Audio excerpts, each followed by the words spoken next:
Salut tout le monde, aujourd'hui on est parti pour le 1196e épisode de l'After Zappimage et on va débuter avec le tirage au sort officiel des huitièmes de finale de la Ligue des Champions. Malheureusement hier je vous ai proposé une vidéo sur le tirage au sort. Cette vidéo n'est plus d'actualité puisque vous le savez certainement, hier on a eu droit à 2 tirages au sort des huitièmes de finale de la Ligue des Champions puisque des erreurs ont été commises lors du premier tirage au sort. Et bien l'UEFA a décidé de retirer tout simplement toutes les boules un petit peu plus tard dans l'après-midi. Donc la vidéo que j'ai publiée hier n'est absolument plus d'actualité. Donc on jette un coup d'œil cette fois-ci sur les affiches officielles de ces huitièmes de finale de la Champions League avec Salzbourg qui affrontera le Bayern, le Sporting face à City, le Benfica face à l'Ajax, Chelsea affrontera Lille, l'Atlético face à Manchester United, Villarreal face à la Juventus, l'Inter face à Liverpool et puis enfin le Paris Saint-Germain affrontera le Real Madrid. En ce qui concerne Lille, eh bien les Dogs vont donc affronter le champion d'Europe, les Blues de Chelsea. D'ailleurs, Lille avait déjà eu l'opportunité d'affronter Chelsea un petit peu plus tôt dans la journée, puisque Lille est tombé 2 fois sur Chelsea hier, lors du premier tirage au sort, et puis lors du second tirage au sort, eh bien Lille est tombé à chaque fois sur les Blues de Chelsea. Une déclaration de Jocelyn Gourvenec qui nous dit c'est une magnifique affiche, ce sera un gros challenge à relever pour nous, on sait qu'il y aura une ambiance de folie au stade Pierre-Mauroy. Ensuite, eh bien, pour le Paris Saint-Germain, là aussi, un énorme duel pour le PSG qui affrontera le Real Madrid, alors que lors du premier tirage, le Paris Saint-Germain était tombé sur Manchester United. On retrouvera donc une nouvelle fois une double confrontation entre le PSG et le Real. Paris affrontera d'ailleurs le Real en phase à élimination directe d'une compétition européenne pour la 4e fois. Le PSG s'est qualifié à 2 reprises, 92-93 et 93-94, tandis que le club madrilène a éliminé les Parisiens en Ligue des Champions plus récemment, c'était en 2017-2018. Ça sera aussi un match assez particulier, notamment pour Kylian Mbappé, qui fera face à son rêve. Peut-être même que Kylian Mbappé sera déjà engagé du côté du Real Madrid, même si franchement maintenant je n'y crois plus trop. Si le PSG n'avait pas affronté le Real dès les huitièmes de finale de la Champions League, peut-être que Mbappé se serait engagé directement avec les Merengues au 1er janvier. Là franchement j'ai beaucoup de doutes sur le fait que Mbappé s'engage avec le Real Madrid, en tout cas au 1er janvier. Je pense que Kylian Mbappé ne signera rien avant ces matchs, cette double confrontation face au Real.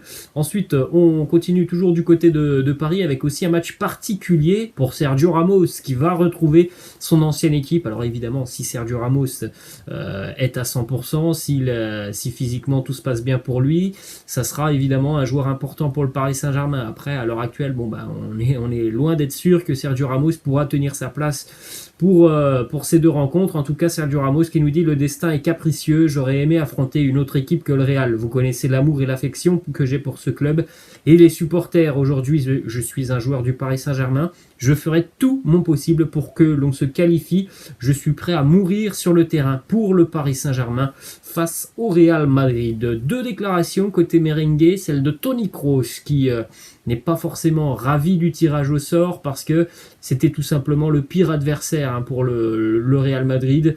Il nous dit c'est un adversaire très intéressant pour le prochain tour. Je crois que c'est l'adversaire le plus dur que nous pouvions affronter parmi les 5 potentiels. Mais Toni Kroos se veut aussi quand même confiant par rapport à ce que l'on voit du côté du Real. Évidemment, il y a de la confiance côté merengue. Il nous dit le PSG, eh bien, on est impatient de jouer ces matchs et il y aura beaucoup de qualité sur le terrain. Mais à la fin, on est tout de même le Real Madrid et on attend ces matchs avec impatience. Nous avons beaucoup de confiance à l'idée de nous qualifier en quart de finale. Du côté du Real, on s'est montré quand même très déçu envers l'UEFA qui a décidé de retirer intégralement le tirage au sort des huitièmes de finale, puisque lors du premier tirage au sort, les erreurs qui ont été commises, elles ont été commises après l'affiche. Et la première affiche qui est tombée hier, c'était le Benfica qui devait affronter le Real Madrid. Donc évidemment pour le Real, ils ne sont pas gagnants entre le Benfica et le Paris Saint-Germain. Le Real s'est senti un petit peu lésé par l'UEFA et le Real a demandé tout simplement à ce que le tirage au sort soit rejoué, mais après donc cette première affiche entre le Benfica et le Real qui aurait pu être maintenue du côté d'Emilio Butragueño, une légende du club. Il nous dit c'était très surprenant, regrettable est vraiment difficile de comprendre ce qu'il s'est passé avec ce tirage au sort de la Champions League du côté des médias espagnols. Voilà les mots qui sont utilisés par rapport à ce tirage au sort. Vergüenza, c'est un terme qui est donc utilisé pour mixer ce tirage au sort et mixer aussi le mot UEFA, et en gros ça veut dire honte à l'UEFA. C'est vrai que bon, c'était quand même très très particulier ce qui s'est passé hier lors de ce tirage au sort à midi. On jette un coup d'œil les amis sur la programmation donc de ces matchs de Champions League. Le Paris Saint-Germain jouera le 15 février à domicile, le match aller face au Real Madrid. En ce qui concerne Chelsea, ça sera une semaine plus tard que les Blues affronteront Lille. Et puis donc pour le match retour, le 9 mars, Paris sera du côté du Bernabeu, alors que le 16 mars, les Dogs recevront à domicile les Blues. On enchaîne avec le tirage au sort des barrages de l'Europa League. Vous pouvez faire un petit arrêt sur image pour découvrir l'ensemble de ces rencontres. À noter que le Barça a été aussi malchanceux sur ce tirage au sort. Le Barça va affronter le Napoli, Dortmund va affronter les Rangers. On aura aussi une belle affiche entre Porto et la Lazio. L'Atalanta affrontera l'Olympiakos, Séville, le Dynamo, Zagreb, Leipzig affrontera la Real Sociedad. Ensuite, on enchaîne aussi avec l'Europa Conference League et notamment un match qui nous intéresse, c'est celui de l'Olympique de Marseille qui affrontera les Azéris de Karabagh. Du côté de l'OM, on se veut ambitieux sur cette Europa Conference League. Déclaration de Pablo Longoria qui nous dit l'ADN de l'OM est de toujours être compétitif, quelle que soit la compétition que l'on doit jouer. Pour nous, il y a toujours la possibilité de ramener un titre, qu'on soit à jamais le premier vainqueur de la Conference League. On poursuit les amis du côté du championnat de France avec quelques informations. Déjà du côté de Lens, Florian Sotoka prolonge l'aventure avec le Racing. Prolongation de contrat jusqu'en 2024 pour Flo Sotoka. Du côté de Lille, l'accord entre Jonathan Iconé et la Fiorentina est tout proche d'être officiellement signé. Plus que quelques détails à régler avec les agents pour un transfert donc de 15 millions d'euros entre Lille et la Fio. Du côté de Paris, une information qui concerne Mauro Icardi, très peu utilisé cette saison. Mauro Icardi, eh bien la Juventus a fait savoir à l'entourage de Mauro Icardi qu'ils allaient prochainement soumettre une offre au Paris Saint-Germain afin de récupérer l'Argentin sous la forme d'un prêt avec une option d'achat. Direction Saint-Étienne, et il se pourrait que le nouvel entraîneur des Verts soit Pascal Dupraz. Ça pourrait être officialisé d'ici à 24 ou 48 heures. On parle d'une prime de 200 000 euros pour Pascal Dupraz s'il a réussi à aller chercher l'objectif maintien. Peut-être qu'il y aura aussi Julien Sablé qui continuera sur le banc de touche en tant qu'adjoint de Pascal Dupraz. Quelques informations en Ligue 2 hier. Toulouse recevait Rodez. Score final 1-1 entre les Violets et Rodez dans un match qui malheureusement a été entaché par des cris racistes en tribune Bristaton, dans la tribune toulousaine, des cris racistes envers le gardien du RAF de Rodez, le jeune Lionel Mpassi, qui a été donc victime d'insultes racistes. Le TFC a publié un communiqué dans lequel il s'excusait, et actuellement du côté de Toulouse, on travaille à l'identification des auteurs de ces cris racistes. On espère encore une fois évidemment une lourde sanction pour ces imbéciles. Direction cette fois-ci l'Espagne. Petite information qui concerne Dani Carvajal et Karim Benzema, qui sont victimes pour le moment de surcharge musculaire. C'est pour ça qu'ils ont été remplacés lors du derby face à l'Atlético Madrid. Du côté du Real, on se veut quand même très très optimiste sur la présence des deux joueurs pour la prochaine journée de Liga face à Cadix le week-end prochain. Direction Barcelone. Déclaration de Karim Adeyemi, l'attaquant du RB Salzbourg, qui nous parle du Barça. Il nous dit: le Barça fait partie des meilleurs clubs au monde et je suis fier de savoir qu'il s'intéresse à moi. C'est un club de très haut niveau et si je décide de changer, eh bien à un moment donné, ça peut être une chance. Toujours du côté du Barça, lors de la cérémonie du Golden Boy qui a récompensé Pedri, eh bien le président catalan Joan Laporta était présent. Il en a profité pour rencontrer Mino Raiola, l'agent d'Erling Haaland. On sait que Erling Haaland est très tenté par le championnat espagnol. Bon, il n'y a pas plusieurs options du côté de l'Espagne, ce sera soit le Real, soit le FC Barcelone. Le Barça tentera tout pour réaliser ce gros coup Erling Haaland.